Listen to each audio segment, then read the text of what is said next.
시급 16,150원으로 꽤 높은 시급이 적용되고 심야, 공휴일 근로 등 가산수당까지 더하면 시간당 28,720원이 됩니다.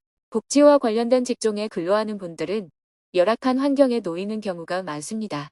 그래도 복지 일자리 유형에 따라 많은 시급을 받는 분들도 있죠. 오늘 소개해드릴 내용은 몇 가지 복지 일자리에 대해 임금을 비교해보고 또 어떤 장단점이 있는지 간단히 알려드리겠습니다. 그 전에 구독과 좋아요 눌러주세요. 안녕하세요. 복지 김여사입니다. 오늘은 복지 일자리와 관련된 정보들을 알려드릴 텐데요.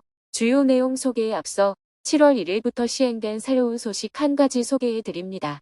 지난 30일 여성가족부에서 돌봄 전문 인력 확대를 위해 기존의 교육과정을 단축 운영한다고 밝혔습니다.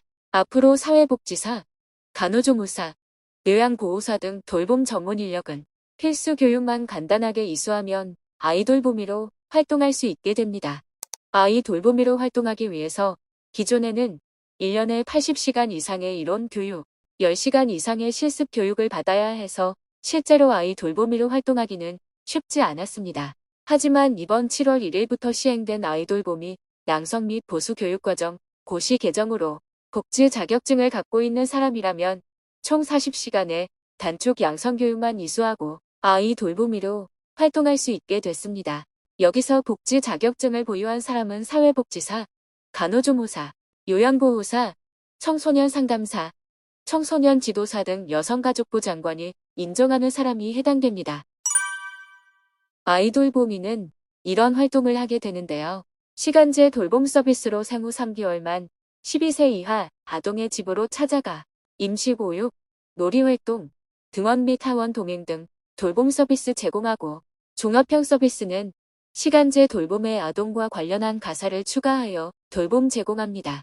영아 종일제 돌봄 서비스는 생후 3개월만 36개월까지 이유식 먹이기, 젖병 소독, 기저귀 달기, 목욕 등 돌봄 서비스 제공하면 되는데요. 기본적으로 최저시급 9,170원이 적용되고 아동의 인원수에 따라 연계 서비스에 따라 추가 수당이 지급될 수 있습니다. 많게는 시급이 25,190원이 될 수도 있겠네요. 물론 쉬운 일은 아니지만 경력이 단절되었던 분들이나 새롭게 일을 시작해 보려고 하는 분들이라면 아이돌보미 활동도 고려해 보시면 좋겠네요.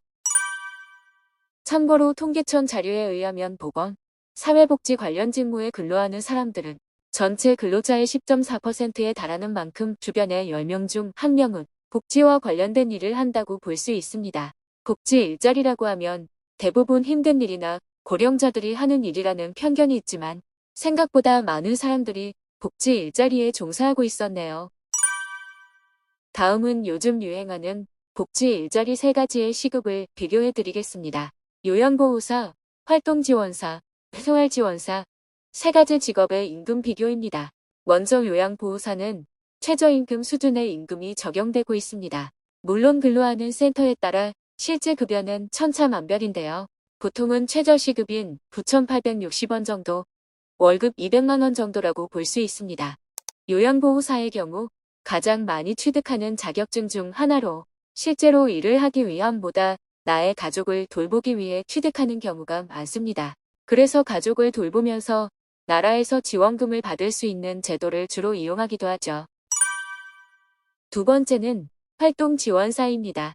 활동지원사는 장애인의 신체활동, 가사활동, 이동보조 등을 하는 직업으로 목욕을 도와주거나 빨래를 해주는 등의 지원이 주가 됩니다. 활동보조 급여 비용은 일반적으로 시급 16,150원이 적용되고 있고요. 심야 시간이나 공휴일에 근로하게 되는 경우 시급이 24,220원으로 적용됩니다. 여기에 10km 이상 원거리로 출퇴근하게 되는 경우 교통비가 따로 지급될 수 있으며 어려움을 겪는 것으로 인정되는 수급자에게 활동보조 서비스를 제공하며 가산수당이 추가로 지급될 수 있습니다. 세 번째는 생활지원사입니다. 생활지원사는 일반 사회복지사보다 근무 시간이 짧은 장점이 있으며 노인에게 맞춤형 서비스를 지원하는 복지 일자리입니다. 보통 주 5일, 하루 5시간을 일하면서 한 달에 125만 원 정도를 받을 수 있습니다. 주로 아침과 점심에 짧게 파트타임으로 일하고 싶은 분들에게 적합할 수 있겠네요. 참고로 국민교육복지센터에서 생활지원사 장학지원 프로젝트를 지원하고 있습니다. 교원, 기출 무료 제공에 전문 자격증 수강료, 응시료가 무료입니다. 필요하신 분들은 국민교육복지센터 홈페이지를 참고해 주시기 바랍니다. 오늘은 복지 일자리와 관련된 정보 몇 가지를 소개해 드렸는데요. 누군가를 돌봐야 하는 직업으로 그리 쉬운 일들은 아닙니다. 그래도 복지에 관심이 많이 있거나 관련된 직종을 생각하고 있다면 오늘 소개해 드린 3가지 직종에 대해 알아보시는 것도 좋을 것 같네요. 그럼 오늘 내용이 유익하셨다면 구독과 좋아요 눌러주세요.